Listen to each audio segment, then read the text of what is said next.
Allir þættir samstæðvarinnar eru fáanlegir á öllum helstu hlaðvarpsveitum.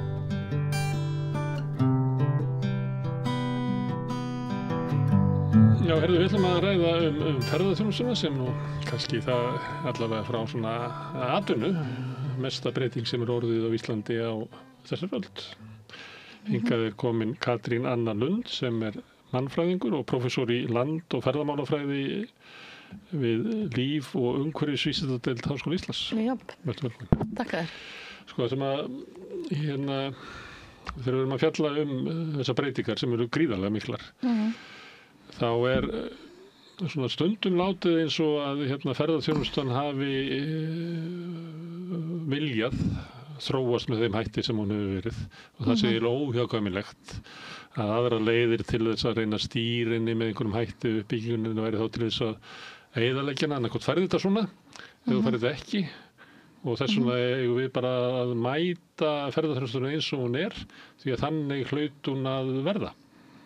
Já, ferðaþjónustan náttúrulega í sjálfu sér ekki lifandi afl sem slíkt, sko.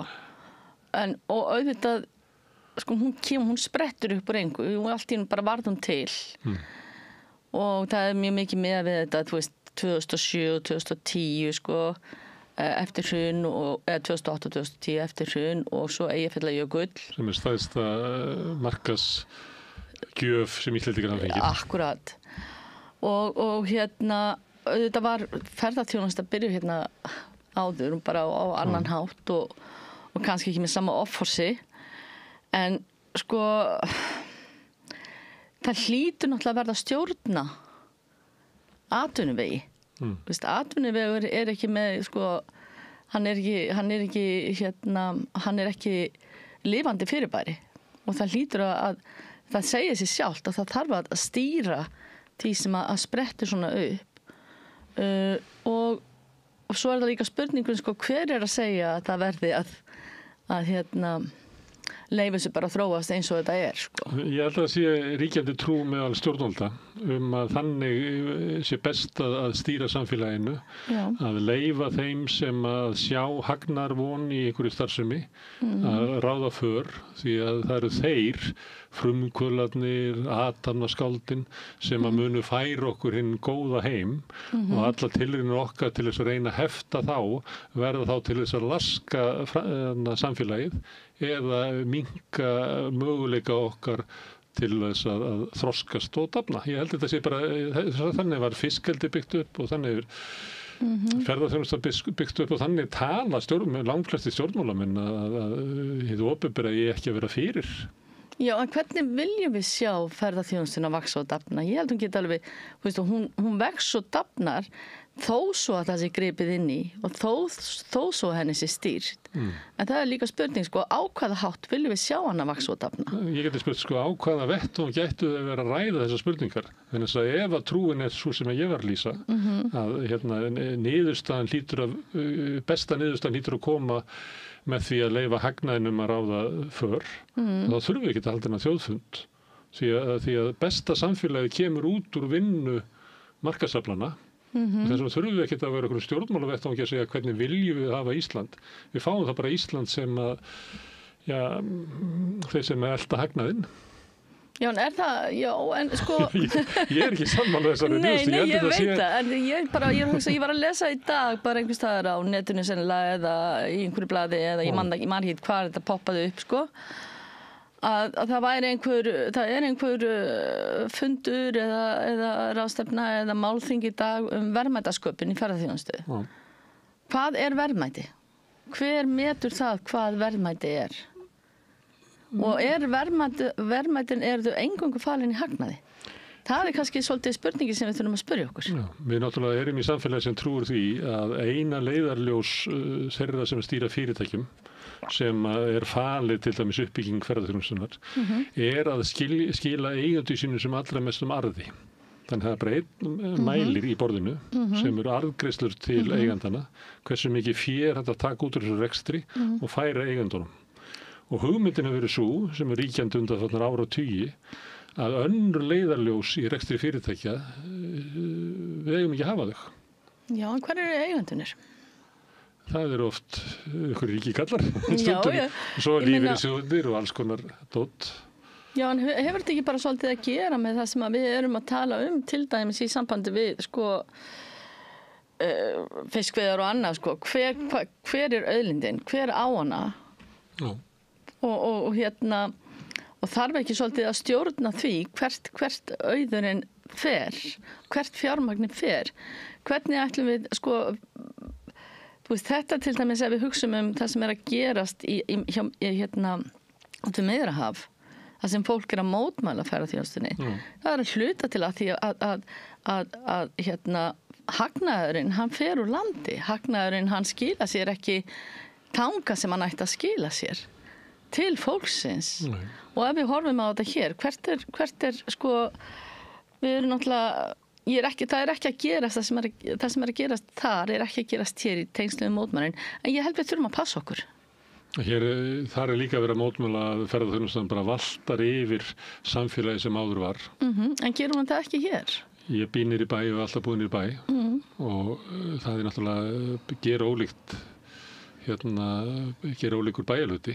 Þetta var óvíst að segja þetta en að því ég bý þarna og margir sem hafa búið þarna lengi og ég get talað við þá þetta. Þeir sem ekki búið í bænum, finnst bærin miklu skemmtilegri núna því að þetta er meiri svona skemmtanahverfi og eitthvað svoleiðis, þetta er bara meira túristakverfi.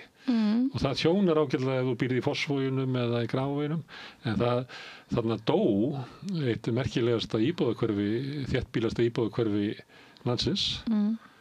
Sem var á mörguleiti mjög sérstakt. Þegar ég var yngri og fleira, þá var alls konar fólk sem bjóð þarna og maður sem bjó í þorpi. Þegar ég fór út á götu þá heilsaði ég fólki í þorpinu.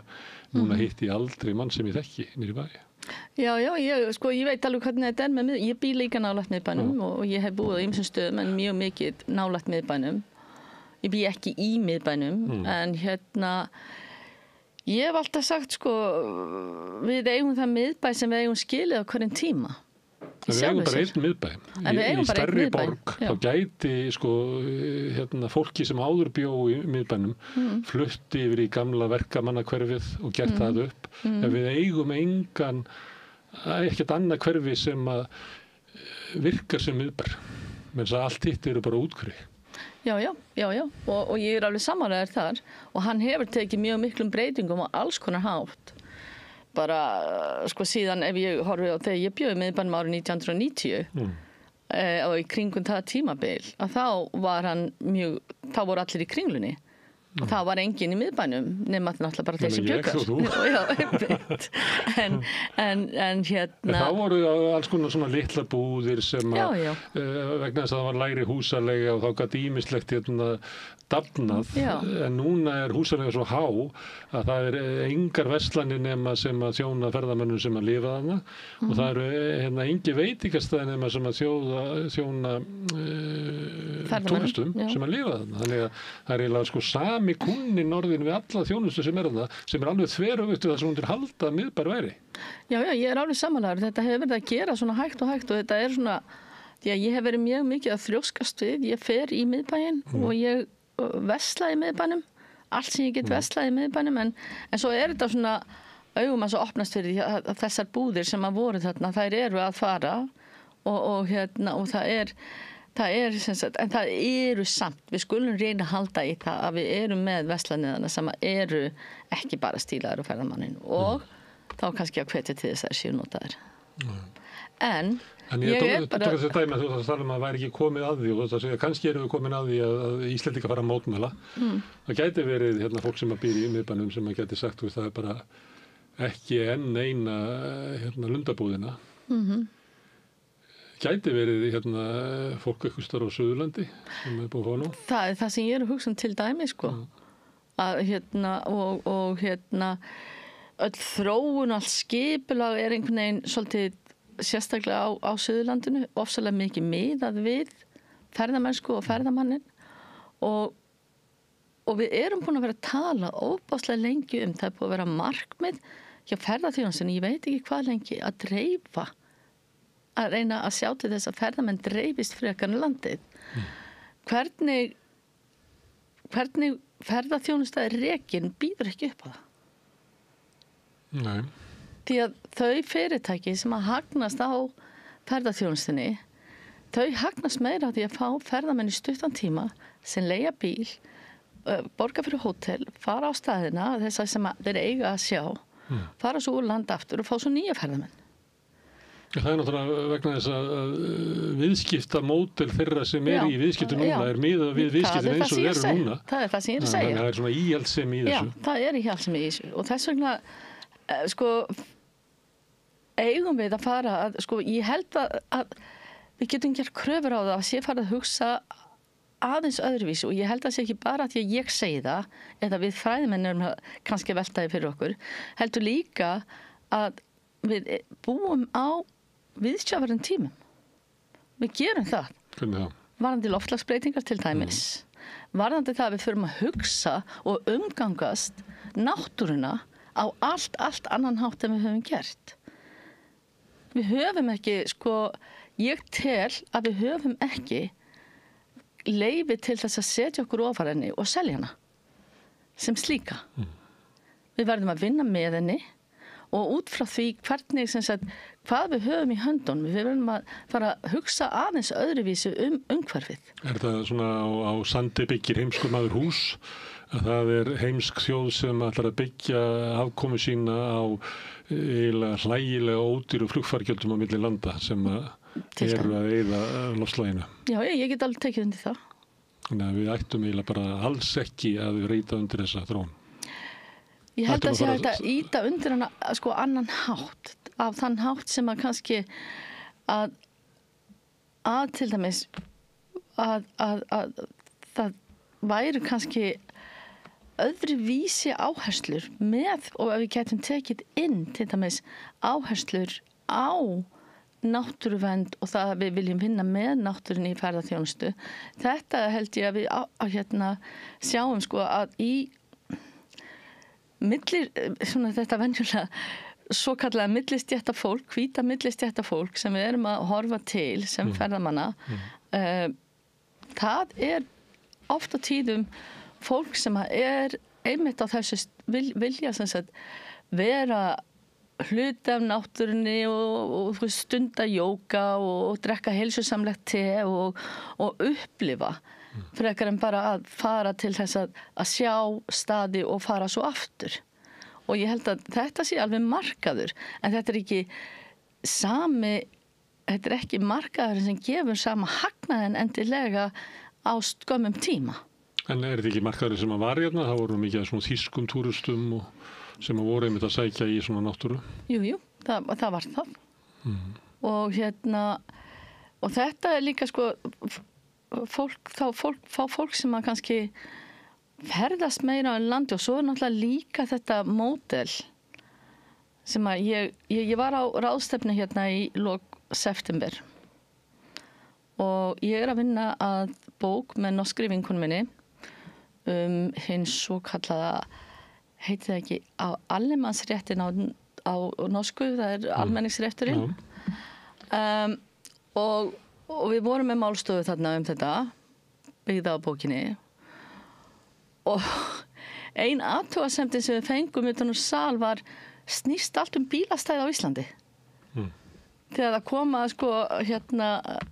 þessum rétti til umgangslandið þá snerist allt bílastæði og gjaldtöku og ég sagði það er bara engar almenningssamgöngur en ég hef til dæmis ferðast þó nokkuð mikið á Nýja-Sjálandi og þar var maður bara með miða hjá rútufyrirtæki þar sem maður hoppaði í og úr rútu miðað við hvernig maður vildi ferðast og það gerði það, fólk gerði það voru náttúrulega alltaf einhverjir sem voru á bíl eða en það voru meiri möguleikar til dæmis sem að er alveg hægt að opna fyrir ef við hefðum viljan til þess það kostar pening að öllum líkindum og það er stoppkostnaður í þessu en ég held að með tímanum þá eigi þetta að skila sér og við getum ekkert útiloka ferðaþjónusta er bara hún er bara fakt þetta er bara staðreind í heiminum og við verðum að vinna með þetta hvar sem við erum í heiminum og fer kannski ekki, ég man það þegar þetta vöxtur var hvað mestur, þá fór ég og skoðaði tölur hérna í öllum löndum heims langt aftur í tíman og það eiginlega engin dæmi að sko ferðaþjónusta hafi hrunið. Þú þarft eiginlega stríðsástand til þess að það gerist. Það dugar ekki einu sinni að sko óheppileg þróun norsku krónunar hægir varla á ferðamönnum. Þetta rosalega sterkt afl. Og einhver leit það vegna þess að þetta eru bara ákvarðanir sem fólk að taka út alltaf heim og ég held að þarna með Eyjafjallajökul og það sem kom á eftir og þá náttúrulega internetið að stækka. Þannig að aðgengi fólks það sem er sjálft að skoða og ég skoðaði líka á þessum tíma sem þetta bara leitar hérna orð hversu margir að slá inn Æsland í samanburði við Noregi eða eitthvað. Og þá sér maður að allt í einu verður Ísland bara jafnstórt og Noregur í Bandaríkjunum og Kanada og svona okkur blettum hér og þar. Maður sér ekki þessa breytingu í Þýskaland og víðar. En það leiðir til þess að koma guðsundar af fólki þaðan sem eru og vill vera á sömu stöðunum. Ég meina, fólk vill fara og skoða Eiffelturnin og ég get alveg sagt að Eiffelturnin þú veist ekki, þú ert engu bættari með að sjá Eiffelturnin.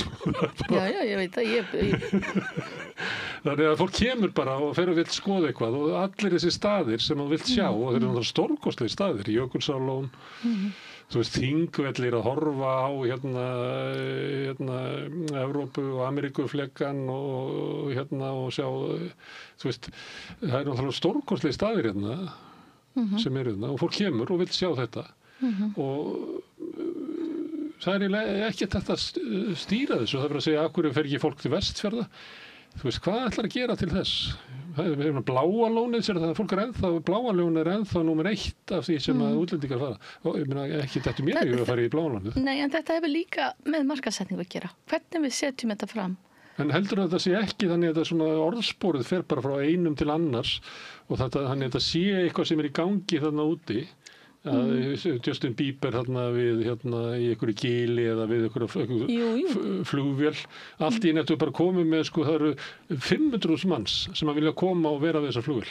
Já, það er hluta af þessu. Það er hluta af þessu og það er stór hluta af þessu. Líka af því að við erum ekki að beina sko sjónum fólks eitthvað annað líka og til dæmis það sko að skapa aðstæður til þess að fólk ferðist hægt til dæmis.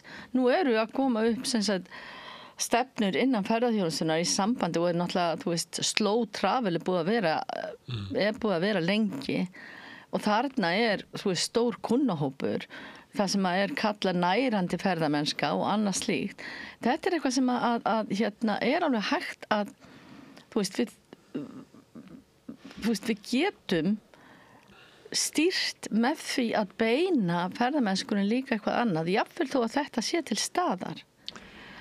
En hverjir eru við í þessari sögu? Af því að þú talar annað slow travel og segjum sér svo að það til lengri tíma ef við höfum nattnina og þolumöður til þess að byggja þau upp að þá mun það skila okkur meiri þjóðhagslegu hagkvæmni og vonandi þau fyrirtæki sem standi í þessu.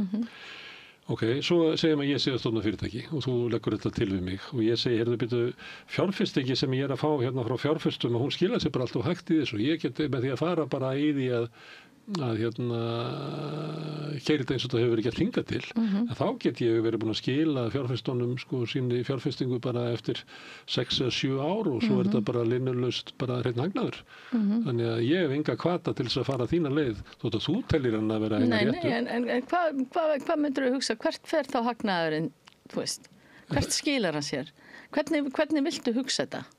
Við lifum í samfélagi sem að hugsa það. Það sem að byggir á þessu viðskiptamódeli. Uppbyggingin í samfélaginu á að miðast við það að við getum fært sem mestan arð upp úr rekstrinum til eigenda. Og það á ekki við slow travel. Nei, það á ekki við. En þurfum við ekki að breyta samt hugsunarhættin? Það er það sem ég að segja. Kannski þurfum við bara að breyta grundvallaratriðum. Ég held við þurfum að breyta grundvallaratriðum kapitalismans, bara sorry.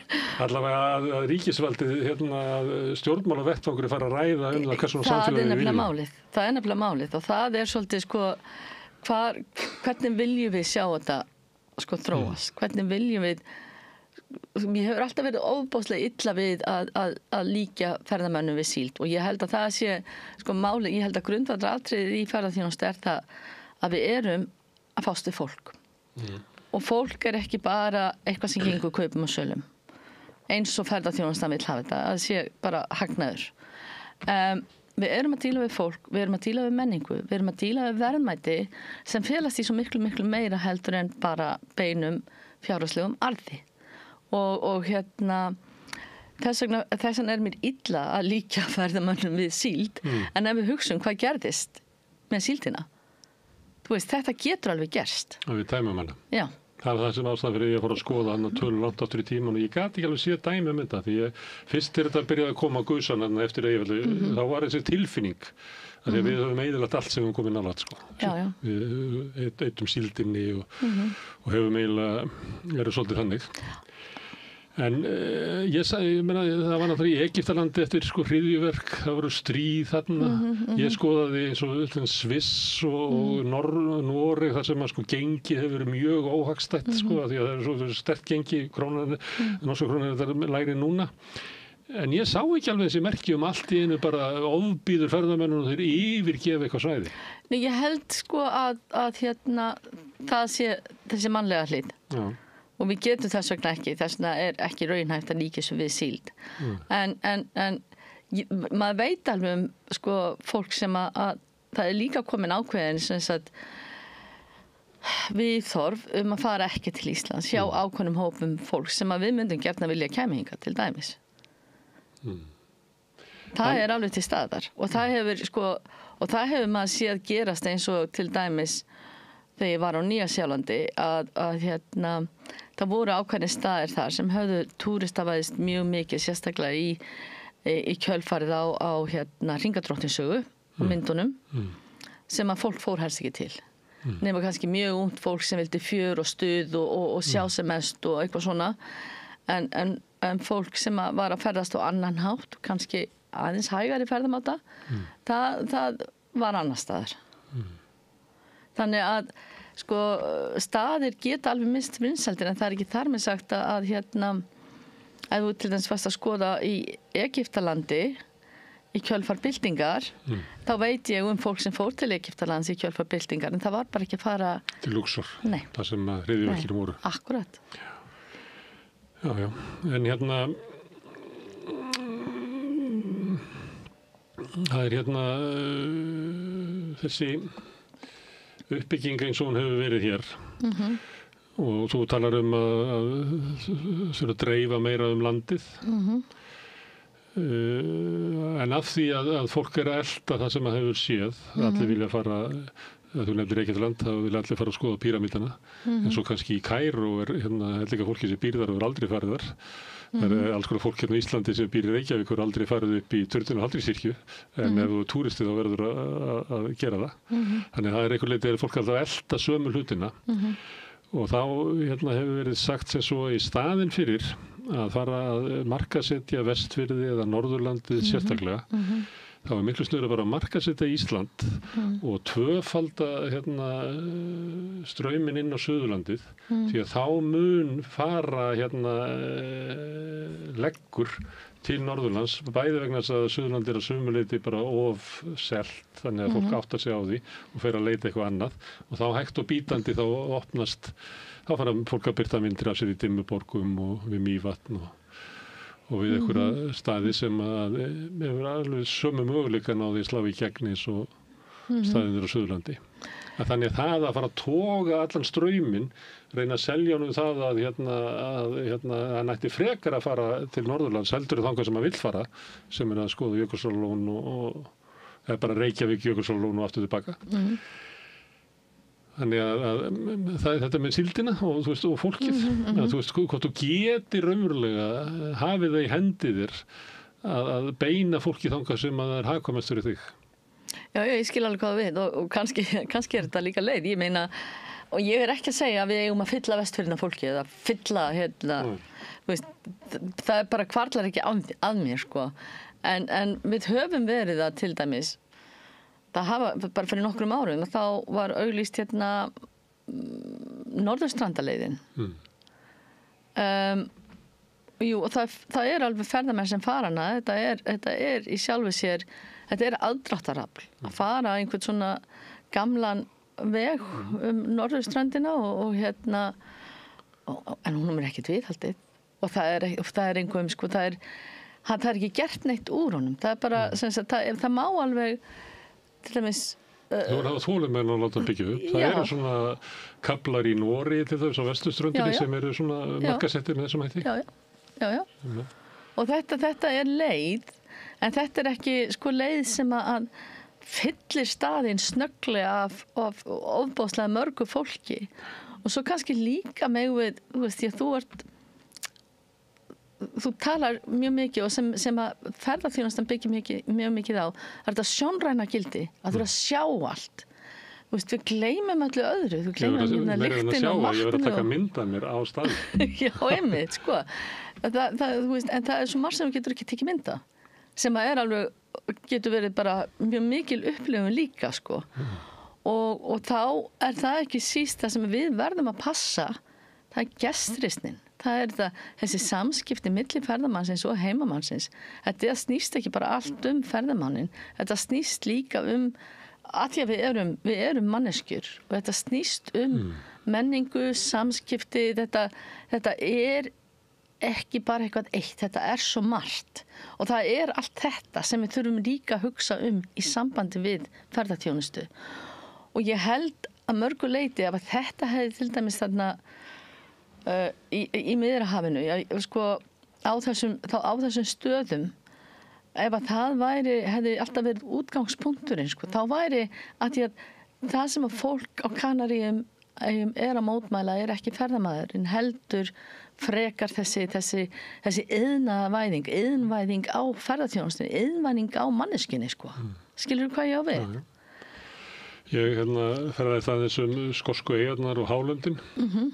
Og þá áttar maður sig á því að ég er á svona 150 ára gömlum ferðamannaslóðum. Þannig að mótaðist ferðaþjónusta áður en að massatúrismi var. Eða sem að gæti orða líka áður en almenningur hafði tæki á því að ferðast. Þannig að þetta var svona betur settir englendingar sem voru að ferðast þarna og að sumirleyti hefur ferðaþjónustan aðlagað sig að því. Þetta er svona smærri gistiheimilu, oft í eigu fjölskyldu. Dásamlega ferðaþjónusta, mæli með því. Og þannig kannski myndu við Íslendingar vilja að íslensk ferðaþjónusta væri. Hún hafði kannski möguleika að verða svona fyrst eftir Eyjafjallajökul, þá voru margir bændur sem voru að byrja með því að breyta einhverjum af húsunum sínum yfir í einhverju svona gistiaðstöðu og fleira og þetta var svolítið á þessu svæði en svo kannski bara 4-5 árum seinna þá allt í einu koma stóru hótelin og allt í einu kemur sko massa ferðaþjónustan og valtar yfir hina, hún þarna kannski en ég hef samt heyrt lýsingar á svona svæðum þar sem verið að tala það hversu mikil áhrif þetta hafði á samfélagið að þeir sem voru kannski komið svona skrifa undan í ferðaþjónustun og allt í einu breytti sko bed and breakfasti þeirra yfir í bara hótel og allt í einu voru komið svo mikið útlendingu sem voru að vinna þarna og allt í einu var þetta bara svona iðnaður og þá voru svona alls konar svona skekkjur í samfélaginu og þessir voru byrjað að kaupa upp hina og þannig að þessi svona markaðsvæðing hefur gerst alveg ótrúlega hratt hérna og umbreytt. Þannig ég var að fólk við að vera með svona hugmyndur hvernig ferðaþjónustan var kannski fyrir 7-8 árum. Hún ekki þannig lengur. Hún það ekki, en hún það nefnilega samt sem áður að þú ferð aðeins út fyrir þessa staði, sko. Og ég meina, sko, ég hef nú verið að gera mína rannsóknir, sko, undanfarin ár á því sem við köllum jaðarsvæði. Sem að, þú veist, jaðarsvæði eins og skilgreind af akademíunni, en við verðum aðtúa það er ekki hægt að skilgreina jaðar því að jaðar er alltaf manna smiðja, sko. Þannig að þú veist, en þetta er svona, en þá, jaðarsvæði til dæmis í tengslum við ferðamennsku. Og það eru staðir inn á Íslandi þar sem að 1% ferðamanna koma á, sem er ekki mikið, en samt sem áður felast verðmæti í því fyrir heimamenn. Og þeir myndu gjarna vilja að fleiri heimsæktu sér þó þeir væri ekki að fá fleiri 50 manna rútur með hrú af túristum. Sko, og þar á þessum stöðum, þar þetta til staðar. Þessi litlu gistiheimili, þessi, og fullt af alveg ofboðslega mikið og skapandi frumkvöðlastarf. Sem að felst ekki í því að það sé verið að, þetta eru ekki frumkvöðlar eins og stjórnvöld vilja skilgreina frumkvöðla sem að koma inn með svo mikinn hagnað, heldur litlir frumkvöðlar sem eru að skapa, sem eru að vinna með umhverfið í sátt við umhverfið og með virðingu fyrir umhverfinu og menningunni. Það sem að þau og fjölskylda getur haldið áfram að reka þessa einingu algjörlega og lifa svona góðu lífi en ekki með hugmyndir að fara í bankan og byggja 200 herbergja hótel hérna og ef það gengur vel að rúlla þessu hérna yfir og byggja helst 8 slík á næstu 10 árum. En þetta fólk að gera þetta ofta tíðum bara af ástríðun einnig saman. Þetta skilar ekki neinu rosalegu, fólk kannski, en þarna ættu stjórnvöld einmitt að vera að setja einn stuðning. Efla svona grasrótarstarf sem að einhvern veginn býður upp á að skapa svona nærandi umhverfi fyrir ferðamennsku og þegar ég er að tala um ferðamenn þá er ég ekki bara að tala um útlendinga, ég er líka að tala um Íslendinga. Þetta er spurning það er bara að búa á stað sem er heimsóttur öðrum, hver sem það er. Það er viðurkenning fyrir staðinn. Staður var ekki til ef hann var ekki heimsóttur. Það er bara eiginlega nánast einfalt mál, sko. Þannig að staðir verða til í traffík þeirra sem koma og fara og ferðast staði. Og það er stefnumót. Já, algjörlega. Og ég meina, við vitum það bara að þegar ég var krakki og ég var í sveit á mjög afskekktum stað út á landi að fólk kom í löngum bönum. Þetta var bara, það var aldrei dauður tími í heimsóknum. Því að þetta var það sem fólk var að gera og það sem við erum með í dag er bara annars konar ferðamennska en fólk er samt að ferðast landið. Það er stundum eins og við verðum eiginlega gestir í eigin landi. Man eftir einu sinni gisti ég á Goðafoss og þá var konan sem að rak gistiheimilið og ég spurði hann eitthvað á íslensku og hún svaraði mér alltaf á ensku og ég spurði hann aftur á íslensku og því ég sá alveg var íslensk og svo var ég búin að eiga samskipti við mig held ég svona 5 svona ping-pong á milli þá allt í hennu fatta hann að ég væri Íslendingur og þá er það alltaf málið það að hún með allt starfsfólkið talar ensku og allir gestirnir og þannig að þetta var bara eiginlega ekki lengur íslenskur veruleiki. Já, ég lendi í þessu í æsveri í gær. Þú veist, þetta er Íslendingarnir eru byrjað að tala íslensku sína milli. Já, svo Íslendingurinn sem var að afgreiða mig að sagði, ertu Íslendingur? Og fór að tala við mig á íslensku, en þetta er, og ég hef staðið með það í sama að fara inn í búð og tala ensku við íslenskan starfsmann, bara fyrir gefðu, Þannig að En ég ætlaði að koma að einu, Wellebeck, franskur rithöfundur sem svo getur verið stuðandi, hann bjó til bók sem var þýdd á íslensku, heiti Kortið og landið, og hún fjallar eiginlega túrisma í Frakklandi og hugmyndin er svo að frakkar eru eiginlega lokaðir inn í svona túristalandi sem alltaf verið að selja og að sumliti eru þeir bara farnir að leika frakka inn í, þeir eru bara að tapa sinni menningu og eru bara eiginlega þykjast að vera frakkar svona fyrir túristarna. Og sumri að því og þá sem er rosalega margir að fara í París en hlutastlega koma fleiri á Suðurlandið heldur nokkuð tíma til Parísar og kannski er bara erfitt að finna svæði í heiminum þar sem að fjöldi ferðamanna sem hlutfall af íbúanum er hærri heldur hér. Þannig að þetta álag að það komi svona annar kúltúr leggist eiginlega ofan á samfélagið og við svona dinglum inn í því alveg eins og við erum svolítið að tala að búa niður í bæ þá er maður eiginlega bara að búa í einhverju kringlu sem er fyrir einhver aðra en ég meina að þú veit í ferðamannafræðunum er þetta álag er það ekki meira á Íslandi heldur eiginlega nokkuð staðar annars þar? Ég er nú ekki svo viss það. Kannski á Kanaríum?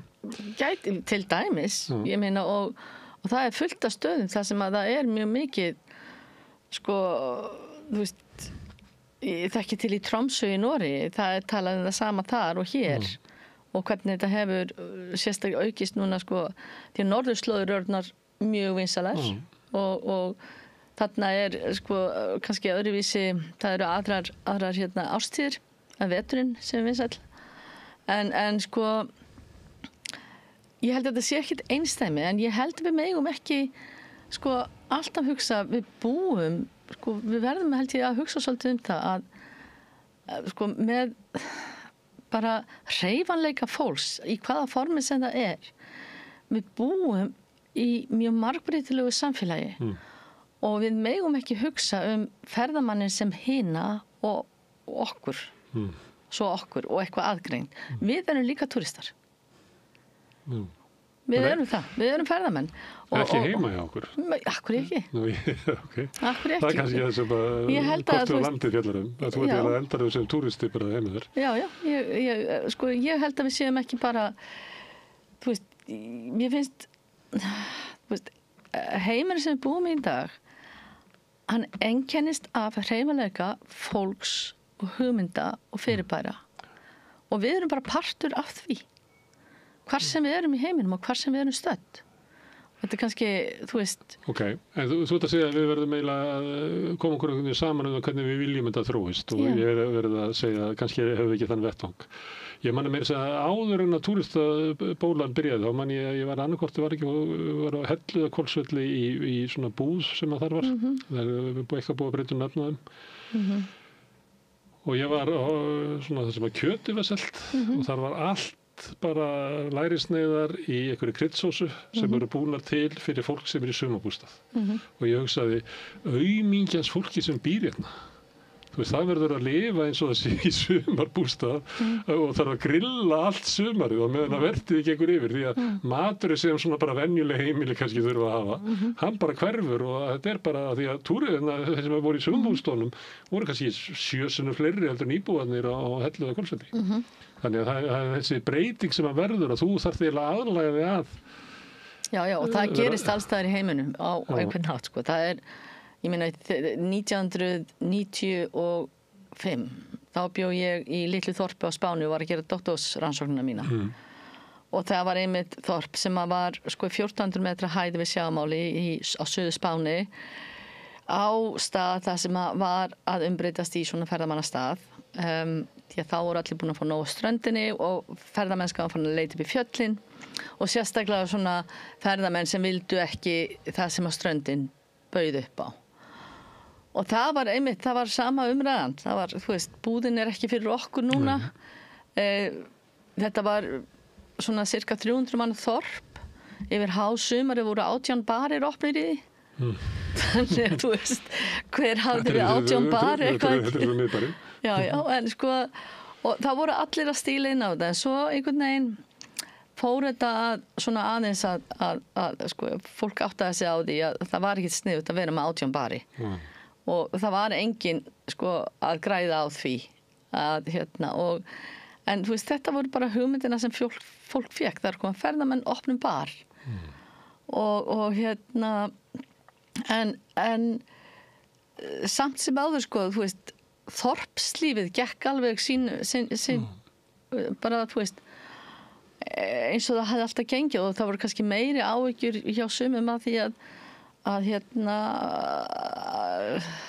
landbúnaðurinn var svona að hverfa og það var ekki verið að rækta landið eins og hafði verið gert og það leiðandi var það að þorna og þannig að þú veist, við erum alltaf að fara í gegnum einhverja umbreytingar en ég held líka sko að og ég held að veist, þess vegna verðum við umbreytingar, það gerast ekki bara sjálf sér, það gerast af einhverjum af því að þú veist, það eru breytingar, lífið er alltaf að breytast og heimurinn er alltaf að breytast það er svona hegil og þá verðum við einhvern veginn að halda tessa og antitessa, það verður leiti alltaf einhverju svona já, og við verðum einhvern veginn ef við ætlum að halda í við þetta og þannig að hlutir fara ekki alveg úr böndunum, þá verðum við að vera svolítið vöru okkur og átt okkur á að við getum alveg, þú veist, við erum ekki bara einhvern veginn máttvana gagnvart því hvernig þessi hönd leiður okkur, sko. En kannski að því að ekki áherslu hvað við erum fá og líka áðan að við höfum eiginlega bara svo lítið, Reykjavík var svo lítil þegar bílaöldin kemur og meðan að kannski Þrándheimur sem á sama stað, sko miðbæri þar miklu stærri og hann rúmar, þú veist, hérna svona miðbæ, hann rúmar líka svona gamalt verkamannahverfi og svona brottborgarahverfi og eitthvað svona, en okkar Reykjavík var svo lítil þegar úthverfavæðingin var, þannig að við eigum hana bara. Þannig við getum ekki farið eitthvað lengra. Man geti sagt eins og ef þín kenning er rétt svona þetta leiti jafnvægis. Að nú ætti að vegna þess að miðbærinn er kannski orðið svolítið mikið okur á veitingastöðum og fleira og kannski svolítið svona einæft að það náttúrulega verður leiðilegt að vera afgreiða fólk sem sér aldrei aftur. Þannig þá myndi kannski verða til í úthverfunum ódýrari veitingastæðir sem að væru kannski það sem að væri kannski svona nýjungin í þróun matsölustaðanna ætti að verða þar. En ég sé þetta ekki alveg gerast Nei, maður sér þetta ekki alveg gerast. Maður sér þetta ekki alveg gerast líka af því að sko til dæmis að leigan svo há að þú ætlar að opna veitingastað í miðbænum, þá yrður að vera með túristaprísa. Það verður bara okra. Já, það verður okra. Af því að það er okra á þér. Já, þannig að við erum svolítið í þessum vítahring og það er einmitt þessana kannski eins og þú sagðir áðan, það þarf einhver að stíga inn í, það þarf eitthvað að breyta hugarfarinu. Það held ég að sé stóra máli, en ég held að sé enginn að bara gera það, en ég held að sé líka allt í lagi að tala það að það þurfa að gera það. Og líta á eitthvað sem tiltekin verðmæti. Það er eitt sem að mér Þlandanir bæ er kannski svona þokkalega stór ódýr veitingastæði þar sem að kannski það er mikið af eldra fólki sem að býr eitt í miðbænum. Getur farið þar og borðað, maður sér þetta í Miðjarðarslöndunum, það er alltaf eitthvað svona staður nálægt miðjunni. Það sem að þú í staðinn fyrir að þú setja að borða 1944 rétti heimaður einn, þá getur farið og borðað það kannski svipuðum prís á veitingastæðnum og kannski kallarnir taka eina skák á eftir og eitthvað svoleiðis. Ef við ætlum að búa til gott samfélag þá verðum við að eiga svona einingar. Þessi eining hún getur ekki lifa af ef allt verðlag og húsnæði og öllu miðast við túristana. Já, ég er alveg samanlega þar.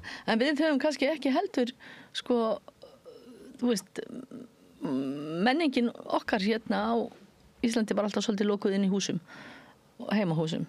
Það henta illa þegar fjölskyldan hefur minnkað. Já, og margir búa einir og einmannaleiki er heilbrigðisvandamál á Íslandi eins og annars staðar. Algjörlega.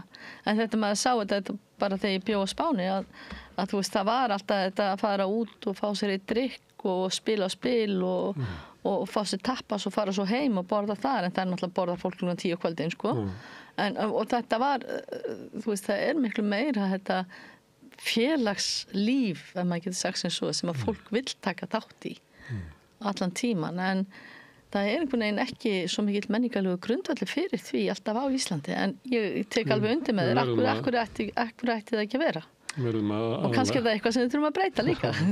Má ég spyrja það einu, að því að verið mikið fyrir fjallaði núna og þú nefndir það með bílastæðin, gjaldtaka væri vinsælasti staðurinn á Íslandi og það allt í einu gerist það að alls konar fólk fer bara að reyna að græða á bílastæðum og kannski ferðu enga þjónustu, þú bara leggur þarna og það tekir naður peningur og það er ekkert sem að byggir upp. Þegar ég var að ferðast Skotland og þá fór ég aðeins yfir til Englands og norður Írlands og þar er svona National Trust sem heldur utan þetta. Og þar er hugmyndin líklega svo að þau byrjuðu líklega bara í Stonehenge og þar er mikill túristastraumur, þannig að þeir taka gjaldtökurna inn og þess að búa til móttöku hús og þar eru bílastæði og þú getur komið þarna og ferð að fara á salerni og fengir eitthvað borða og ef það er rigning úti þá getur þú skoða eitthvað sýningu, þannig að ef þú ert kannski ekki mjög fótalúin og svona þá ferðu eitthvað út úr ferðinni en ef þú ert ekki, þannig að það er búið til svona góð heimsókn fyrir alla, bæði fólk sem kemur í rútu og fólk sem kemur bara eitt á hjóli og allt saman. Svo er peningar sem koma þarna inn og þá við getum ekki byggt með þannig að þá notum við peningarna til að byggja upp eitthvað annar staðar og hægt og bítandi þá hefur þeim tekist að byggja upp bara mjög glæsilega aðkomu að öllum helstu menningarlegum og náttúrulegum túristastöðum með samstilltu átaki og þetta er sjálfseignarstofnun sem er svona til hliðar við ríkið en hefur svona vissa skyldur. hefur skildur og kannski líka ákveðin stuðning, er það ekki? Mjög vinsæl meðal og þetta líka aðferð til þess að ná peningum af túristunum.